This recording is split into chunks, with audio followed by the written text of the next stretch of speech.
చదువుకున్న అమ్మాయి, ఉద్యోగస్తురాలు అమ్మాయి, లేకపోతే కాళ్ళు చేతులు సరిగ్గా ఉన్న అమ్మాయి, ఆ అమ్మాయి పాటికి అమ్మాయి పని చేసుకోగలిగిన అమ్మాయి, ఎందుకు సెటిల్మెంట్, ఎందుకు భరణాలు? అంటే ఇప్పుడు మీరు చెప్పిన దాంట్లో తను ఇప్పుడు కొత్తగా ఎంటర్ అయితే అట్లాంటివి అనుకోవచ్చు, సెటిల్మెంట్ అనుకోవచ్చు, హనీ ట్రాప్ అనుకోవచ్చు. ఆల్రెడీ వాళ్ళు ఇద్దరికి ముందు రిలేషన్షిప్లో ఉన్నారు. అయ్యో సార్, ఈ అమ్మాయి అంతకుముందే సెటిల్మెంట్ చేసింది. అదే ఎవరికి తెలుసు? గత సంవత్సరం ఏప్రిల్ 2వ తేదీన గుంటూరు పట్టాపురం పోలీస్ స్టేషన్లోకి పెట్టిన కేసు ఏంటి? మస్తాన్ సాయి నన్ను రేప్ చేశాడు, నన్ను అటెంప్ట్ మర్డర్ చేశాడు, ఇన్ని కేసులు పెట్టి దాని కంప్లైంట్లో రాసింది ఏంటి ఆవిడ? గత 2 ఏళ్ల నుంచి మేము కలిసి ఉన్నాం, మస్తాన్ సాయి నా చుట్టూ తిరిగాడు, నన్ను ప్రేమించాలని చెప్పాడు, నేను ఒప్పుకున్నాను, మేము ఇద్దరం కలిసి ఉన్నాం, అది ఇదే. మరి అప్పుడు రాస్తాను ఏమైపోయాడు? ఆమె ఈ రోజున రాస్తాను కావాలంటుంది. సో అది పెట్టి వాళ్ళు ఎవరో బాగా కొంచెం ఉన్న ఫ్యామిలీ అక్కడ 10 కోట్లు డిమాండ్ చేసిందంట. మీకు సిఐ డైరెక్ట్గా ఈవిడితో మాట్లాడిన డైరెక్ట్ సాక్ష్యం విన్నుంటారు మీరు. 10 కోట్ల నుంచి 2 కోట్లు మాట్లాడుకున్నారు ఫైనల్గా. ఆయన తర్వాత ఆ ఆడియో రికార్డులు ఇవన్నీ కూడాను ఏసీబీ వాళ్ళకి వీళ్ళకి పంపించి పెద్ద రచ్చ అయితే ఇంకా తర్వాత ఆయన్ని వీఆర్కి పంపించినట్టుగా నాకు ఎవరో చెప్పిన సమాచారం. సో అది బేసికల్ అంటే సెటిల్మెంట్ అనేది ఆవిడ అక్కడ, ఇవాళ ఇక్కడ అవుట్ ఆఫ్ ఆల్ బర్నింగ్ ఫైనల్గా ఎక్కడికి వెళ్తుంది? ఇంటి దగ్గరికి వెళ్తుంది. నేను ఇందాక కాల్ చేశాను లవణ్యకి, ఏం జరుగుతుంది అసలు, ఇట్లా ఎందుకు వస్తూ ఉంది నీ పైన అని అడిగితే ఏడుస్తూ ఉందా, ఇంకేం చెప్పలేకపోతా ఉంది. సో మీరేదో పర్టికులర్గా గడ్జి పెట్టుకొని ఆమెను ఇబ్బంది పెడుతున్నట్టు అనిపిస్తూ ఉంది. ఆమె ఏడ్చే దాన్ని బట్టి చూస్తే మీకు అనిపిస్తుంది అంటే అందరూ అనుకుంటున్నారు, నేను అదే అడిగిన. సేమ్ ఒక ఆడపిల్ల కదా, ఏడుస్తూ ఉంటే బాధ అనిపిస్తుంది ఎవరికైనా, అనిపించదా? అంతే. మీకు అనిపించదా ఒక ఆడపిల్ల అట్లా ఏడుస్తే? నటిస్తుంది అంటారా? నటన అనుకోవచ్చా? అంటే మీకు కళ్ళ ముందు కనబడుతున్నవి అదొక్కటే కనబడిందా ఇప్పటిదాకా? ఆవిడ చేసిన ఆ చింటూ కాలు వినబడలేదా? మీరు న్యాయశాస్త్రం ప్రకారం కళ్ళ గంతలు కట్టుకుంటారా? చెప్పండి, మీరు చెప్పండి. విన్నారా లేదా చింటూ కాలు? విన్నాను. ఏమనిపించింది? చెప్పండి. నన్ను అడగను కదా, నేను అడుగుతా, మీరు చెప్పండి. ఊరికే మిమ్మల్ని ఇంటర్వ్యూ చేస్తున్నా, ఏం పర్లేదు, మీరు చెప్పండి, ఏం కాదు. మీరు విన్నప్పుడు ఏమనిపించింది చెప్పండి. చింటూ కాలు విన్నప్పుడు మీకు ఏమనిపించింది? కాల్ ఎక్కడది అసలు మీకు? నాకెక్కడది? ఎవరు చెప్పారు? కాదు మరి అందరూ మీరే రిలీజ్ చేసిరని చెప్తా ఉన్నారు. ఎవరు చెప్పారు? శేఖర్ భాష బయట పెట్టిన ఆడియో కాల్ సార్ అంటా ఉన్నారు, వింటా ఉన్నారు. చూడలేదు మీరు? సోషల్ మీడియా మొత్తం కోడే కూస్తా ఉంది. నేను తీసుకొస్తే నేను డైరెక్ట్గా వచ్చి వినిపిస్తా మీకు, అర్థమైందా? మీకు ఎలా వచ్చింది మరి? నాకు రాలేదు, అదేంటున్నాను, ఇంటర్నెట్లో ఉంది, మీరు డైరెక్ట్గా చూసుకోండి. అది ఏదో ఛానల్లో రిలీజ్ అయింది. సో ఇప్పుడు డిస్కషన్ నాకు ఎలా వచ్చింది, నా సోర్సెస్ ఏంటి, నేను ఎలా సిబిఐ వర్క్ చేస్తాను దాని గురించా లేకపోతే కాల్ గురించా?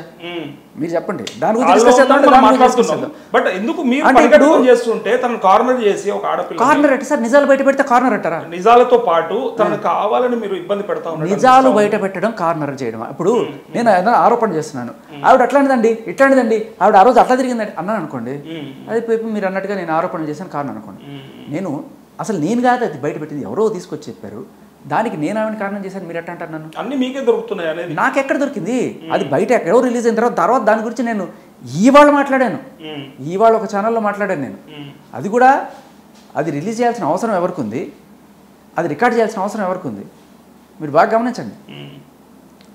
సో ఎక్కడ జరిగింది అసలు? అది రికార్డు ఎక్కడ జరిగి ఉంటుంది? ఫోన్లో, ఎవరి ఫోన్లో జరిగింది? అయ్యో పాపం ఆవిడ ఏడుస్తున్నారు కదా, ఆవిడ అడుగు ఉండాల్సింది కదా. నేను అడుగుతానండి, నెక్స్ట్ క్వశ్చన్స్ ఉంటాయి, ఆమెకు ఉంటాయి, మీకు ఉంటాయి. కాదు, అడగాల్సిన వాళ్ళని అడగాల్సిన క్వశ్చన్ లేదు. మీరు తనని అడగాల్సిన అని అడిగినా నేను అనేది మీకు తెలిసి ఉంటుంది కదా, ఎవరి ఫోన్లో రికార్డ్ అవుతే అది బయటకు వచ్చి ఉంటుంది. ఎస్. ఇప్పుడు ఆ రికార్డు విన్న తర్వాత ఇప్పుడు బేసికల్లీ ఆ రికార్డు మొత్తం విన్నారా మీరు? దాంట్లో ఆయన నాకు ఏం రైట్స్ ఉన్నాయి నీ మీద, ఇంతకుముందు మన ఇద్దరం కలిసి ఉన్నాం కదా, ఆ కలిసి ఉన్నప్పుడు మన ఇద్దరికి మధ్య ఎటువంటి దాంపత్య జీవితం అంటే అదే ఆ రిలేషన్షిప్ ఏంటి అనేది కొంత వివరించాడు, అవును చెప్పినాడు. సో మీకు అవి వినపడలేదా? వినపడ్డాయి కదా? వినపడ్డాయి. ఓకే. అయినా కూడా ఆవిడ ఏడుపై గట్టిగా వినపడింది మీకు దానికన్నా, అంతేనా? ఏడుపు అందులో వినపడలే, పర్సనల్ గా కాల్ చేసి అడిగినప్పుడు. సో అప్పుడు నేను కార్నర్ చేసినట్టు అనిపిస్తుంది. మీరు చేశారని అందరూ అంటా ఉన్నారు కానీ నేను కాదు. ఇదే సార్ మన ప్రాబ్లం ఏంటంటే డైరెక్ట్గా సాక్ష్యాలతో మాట్లాడడం ఒకటి. సార్ వాడు అదన్నాడు సార్, వీడి అన్నాడు సార్, మీరు ₹1 తీసుకున్నాడు సార్, మీరు బిగ్ బాస్కి వెళ్తారు సార్, ఎవడో ఏదో అంటాడు సార్, దాన్ని ఎందుకు సమాధానం చెప్పాలి సార్? మీరు ఏదైనా ఒక సాక్ష్యం తీసుకొచ్చి ఇది ఏంటి అని అడిగే హక్కు మీకు ఉంటుంది. శేఖర్ భాష ఇది నువ్వు ఎందుకు చేసావు అని అడిగే హక్కు మీకు ఉంటుంది. నేను అదే చేస్తున్నాను, క్లియర్ కట్గా. ఇదేంటమ్మా నువ్వు చెప్తున్నావు, రాజ్ తరుణ్ నీ మొగుడు అని చెప్తున్నావు, మరి ఇదేంటి చింటూతో ఇదేంటి సరస సంభాషణ? ఇది నా మోడస్ ఆఫ్ ఆపరండి. ఏదో అవుట్ ఆఫ్ ద బ్లూ ఆవిడ ఏడ్చింది సార్, వీళ్ళ దగ్గర తను వస్తుంది. ఇప్పుడు తను వస్తుంది, నేను తనను కూడా ఇంటర్వ్యూ చేస్తా, తనతో కూడా మాట్లాడతా, మిమ్మల్ని అడిగి తనను కూడా అడుగుతా. అడగడం పాయింట్ కాదు సార్. మీరు ఆధారం నిజాలు బయటకు రావడానికి కోసం అడుగుతున్నా తప్ప. అదేంటారండి, ఇప్పుడు ఆధారం ఉన్నా కూడా మీరు అది చూసి అది విన్న తర్వాత కూడా లేదు నాకేం కనబడలేదు, నాకేం వినబడలేదు, ఆవిడ ఏడుపు మాత్రం నాకు వినబడుతుంది, అది తప్ప రైట్ నేను ఫైనల్ జడ్జిమెంట్ ఇస్తాం. మీరు ఇచ్చేస్తారు, ఇస్తాం. మీరే ఇచ్చేస్తారు. ఏంటి అంటే నా ఒపీనియన్ చెప్తాను, జడ్జిమెంట్ కాదు. జడ్జిమెంట్ ఇవ్వడం కోర్టులు ఉన్నాయి, మీరు లాయరే కదా జడ్జి గారు కదా, అందుకే ఒపీనియన్ చెప్తాను, చెప్పచ్చు. సో ఇక్కడ మీకు చెప్తా, ఇక్కడ ఆ కాల్లో జాగ్రత్తగా వింటే ఫస్ట్ పాయింట్ ఎవరు రికార్డ్ చేశారనేది కనుక్కోవడానికి చాలా సింపుల్ లాజిక్ వాడితే అర్థమైపోద్ది. ఇద్దరు వ్యక్తుల కాన్వర్జేషన్లో ఏ వ్యక్తి ఆడియో అయితే ఎక్కువగా ఉంటుందో, ఏ వ్యక్తి లౌడ్నెస్ అయితే తక్కువగా ఉంటుందో, ఎక్కువగా ఉన్న వ్యక్తి మనం అంటే మనం రికార్డ్ చేసుకున్నాడు. సో దీంట్లో చింటూ వాయిస్ ఎక్కువగా ఉంటుంది. So Chintu has recorded the call బయటి కొంచెం అనాలిసిస్ చేస్తే ఇంకొంచెం లోపలికి పోతే అతను అడిగిన మాటలు, అతను చెప్పిన ఇవన్నీ కూడాను ఆవిడ తెగ సిగ్గుపడుతూ మనం ఆ టైంలో అలా కలిసి ఉన్నాం కదా, ఫైన్, అది కూడా మనం తప్పు పట్టాల్సిన అవసరం లేదు. రాజస్థాన్ కన్నా ముందు వీళ్ళు కలిసి ఉన్నారేమో ఆ టైంలో, ఓకే. తర్వాత రాజస్థాన్ ఎంటర్ అయిన తర్వాత నీ లైఫ్ నీదే, ఆయన లైఫ్ ఆయనది. బట్ తర్వాత కూడా మీరు ఆయన వచ్చి అడుగుతాడు, మరి చాలా రోజుల తర్వాత నేను చూశాను కదా, నీకు అవి గుర్తొస్తున్నాయి, నాకు ఎందుకు గుర్తు రావట్లేదు అవి అనుకుని ఫైనల్గా మరి ఇప్పుడేంటి పరిస్థితి, అప్పుడు ఇప్పుడు ఎప్పుడు నువ్వే చింటూ అన్నమాట విన్నారా మీరు? విన్నాను, కానీ అది కూడా తను అనిపించినట్టు అనిపించింది. చింటూ కావాలని లావణ్య నోటి నుంచి అనిపించడానికి ప్రయత్నం చేసినట్టు అనిపించింది. అవి మీరు లావణ్య దగ్గర ఎంత డబ్బులు తీసుకున్నారని నాకు డౌట్ వస్తుంది. ఇవన్నీ అంటే కళ్ళ ముందు కనబడుతున్నా కూడా అరే ఇలా అడుగుతున్నారంటే లిటరల్లీ డబ్బులు ఏమైనా తీసుకున్నారా అనిపిస్తుంది నాకు. లావణ్య ఇచ్చిపోతా అన్నది, ఇప్పుడు వస్తాను అలాగే ఉంటాయి సార్. ఇస్తా శేఖర్ భాషకు మీరు ఇద్దరు పంచుకోండి అని చెప్పి నాకెందుకు లేండి ఆ భాగ్యం మీరే అంటే కళ్ళ ముందు కనబడే వదిలేసి ఆవిడ సంజయశీలు అన్ని మీరు నమ్మడానికి సిద్ధంగా ఉన్నారు అటు. నేను చెప్తా అని చెప్పినా కదా నా ఒపీనియన్, ఎట్లా డిసైడ్ అవుతారు మీరు? అయితే నేను అదే చెప్తున్నా, కింద కామెంట్స్ రూపంలోనే వస్తా ఉన్నాయి. లావణ్య ఎలాంటిదో కంటిన్యూగా మాట్లాడుతూ ఉన్నారు, అందరూ అటువైపు ఎందుకు ఉన్నారు అనేది పెద్ద ప్రశ్న. ఇక్కడ వాళ్ళు చూడగలుగుతున్నారు సార్, మీరు చూడలేకపోతున్నారు అంతే నేను చెప్పేది. అయితే ఇప్పుడు అది కూడా చాలా చిన్న పాయింట్, నేను అడిగే అసలు పాయింట్ మీరు క్యాచ్ చేయాలి. అది నెక్స్ట్ వస్తుంది. మస్తాన్ సాయి మీద కేసు పెట్టింది లాస్ట్ ఇయర్, ఈ ఇయర్ కేసు పెట్టింది రాజస్థాన్ మీద. అంతకుముందు షరీఫ్ మీద కేసు పెట్టింది చాలా మందికి తెలియదు, మీకు తెలుసా? ఎవరు సూసైడ్ కూడా చేసుకున్నారు అని చెప్పి అతను అర్పిత్, ఓకే, జాబితా పెద్దదే, అదే వాళ్ళ అమ్మనే చెప్పిందని విన్నాను. కాదు ఇది మీకు తెలియదు. షరీఫ్ ఇప్పుడు ఎవరైతే డ్రగ్స్ కేసులో విజయవాడలో పట్టుబడ్డ నలుగురిలో ఒక అతను, ఆ కేసులోనే భాగంగా మస్తాన్ సాయిని కూడా రీసెంట్గా అరెస్ట్ చేశారు కదా, ఆ షరీఫ్ మీద కూడా ఈవిడ కేసు పెట్టింది. ఓకే, అది కంప్లైంట్ పెట్టడం ఒకటి, దాన్ని ఏమంటారు, ఎఫ్ఐఆర్ అయిందో లేదో తెలియదు, కేసు డైరీలో మనకు దొరుకుతుంది. బేసికలీ కంప్లైంట్ ఇచ్చారంటే కేసు డైరీ ఉంటుంది.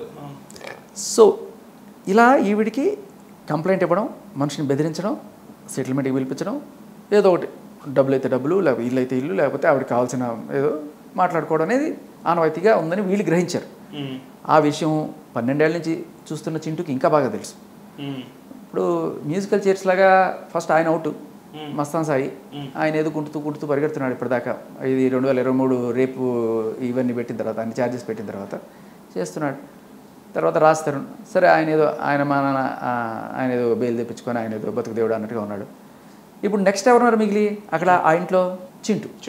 అక్కడ ఆ ఇంట్లో ఆయన ఉన్నాడని మీకు తెలుసా? చెప్పారు కదా, ఆవిడనే అడగని చెప్తారు ఉన్నారా లేదా చింటూ అని. సో చింటూ అక్కడే ఉన్నాడు. సో ఏదో ఒక రోజు ఆయన మీద కూడా పడచ్చు, ఎందుకంటే ఆవిడకి మెయింటెనెన్స్కి డబ్బులు కావాలి, కార్కి లేకపోతే ఇంటికి, ఆవిడ అలవాట్లకి ఓపెన్గానే చెప్తుంది. ఆవిడ అడిగితే నాకు మందు అలవాటు ఉంది, సిగరెట్లు అలవాటు ఉన్నాయి, ఎన్ని ప్యాకెట్లు తాగుతారు, ఎన్ని బాటిల్ తాగుతారు అడగండి మీరు కావాలంటే, దాన్ని బట్టి మీరు ఒక బడ్జెట్ వేసుకోండి ఎంత పడుతుంది నెలకి. మరి ఆవిడేం సంపాదించట్లేదు కదా. ఇప్పుడు ఎవరు ఇవ్వాలి? రాజస్థాన్ లేడు, మస్తాన్ సాయి లేడు, ఇప్పుడు చింటూ. ఎన్నాళ్ళు భరిస్తాడు చింటూ? ఆయనకి 2 భార్యలంట. సో ఆయన మాత్రం ఆయన ఫ్యామిలీని చూసుకోవద్దా? పిల్లలు కూడా ఉన్నారు. సో ఏదో రోజు ఆయన కూడా చేతులు ఎత్తేస్తారు, అమ్మ నా వాళ్ళు కాదని. అప్పుడు ఏం చేస్తుంది? సేమ్ మోడస్ ఆఫ్ ఆపరేండి, చింటూ మీద కూడా కేసు పెడుతుంది. ఏం పెడుతుంది కేసు? 493. నన్ను వాడుకొని మోసం చేశాడు, లేకపోతే నన్ను రేప్ చేశాడు, ఇలాంటి కేసులు పెట్టినప్పుడు పోలీసులు ఏదో 2-3 కలిసి ఉన్న ఇవి ఉంటే చాలా రికార్డ్స్ ఉంటే సరిపోతుంది అంతే. కాకపోతే ఇక్కడ చింటూ చేసిన తెలివైన పని ఏంటంటే, ప్రతి మగాడు చేయాల్సిన తెలివైన పని, యాక్చువల్గా చింటూ ఈజ్ అ హీరో. ఇవాళ నిజంగా చెప్తున్నా, చింటూ చాలామంది మగాళ్ళకి ఒక వర్గానికి ఆదర్శం అని చెప్పాలి ఇవాళ.